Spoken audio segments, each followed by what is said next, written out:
Hi, ഇന്ന് നമ്മൾ നോക്കാൻ പോകുന്നത് ഒരു റിലേഷൻഷിപ്പ് റീഡിംഗ് ആണ്. നിങ്ങളിപ്പോൾ ഒരു ബ്രേക്കപ്പ് സിറ്റുവേഷനിലാണെങ്കിൽ നിങ്ങളുടെ റിലേഷൻഷിപ്പിന്റെ ഇപ്പോഴത്തെ അവസ്ഥ എന്താണെന്ന് നമുക്കൊന്ന് നോക്കാം. അതിനുവേണ്ടി ഞാനിവിടെ 4 പൈൽ വെച്ചിട്ടുണ്ട്. നിങ്ങളുടെ ഇൻറ്റ്യൂഷനോട് ചോദിച്ച് ഏതെങ്കിലും ഒരു പൈൽ നിങ്ങൾ സെലക്ട് ചെയ്യുക. അപ്പൊ നിങ്ങൾ സെലക്ട് ചെയ്യാൻ ഞാൻ വിചാരിക്കുന്നു. നമുക്കൊന്ന് നോക്കാം.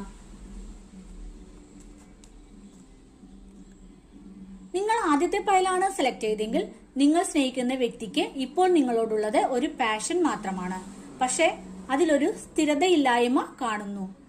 വന്നും പോയിക്കൊണ്ടിരിക്കുന്ന ഒരു ഇഷ്ടമാണ് ഇപ്പോൾ നിങ്ങളോട് അവർക്കുള്ളത്.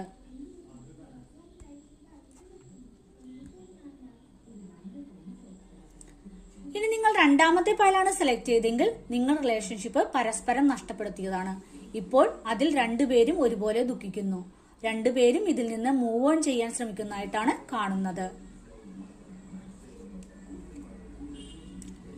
ഇനി നിങ്ങൾ മൂന്നാമത്തെ പൈലാണ് സെലക്ട് ചെയ്തെങ്കിൽ നിങ്ങൾ റിലേഷൻഷിപ്പിൽ ക്ഷമയോടെ കാത്തിരിക്കൂ എന്നാണ് പറയുന്നത്. നിങ്ങൾ ഒരുപോലെ ക്ഷമയോടെ കാത്തിരുന്ന റിലേഷൻഷിപ്പ് വീണ്ടും പഴയതുപോലെ ആകുന്നതാണ്. ഈ ഒരു കാത്തിരിപ്പ് നിങ്ങളെ പരസ്പരം മനസ്സിലാക്കുവാൻ വേണ്ടി ഉള്ളതാണ്.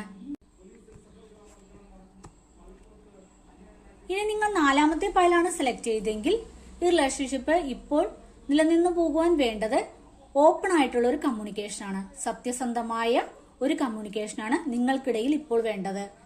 ആ കമ്മ്യൂണിക്കേഷൻ എല്ലാ പ്രതിസന്ധികളെയും തരണം ചെയ്ത് ഒന്നാവാൻ നിങ്ങളെ സഹായിക്കും.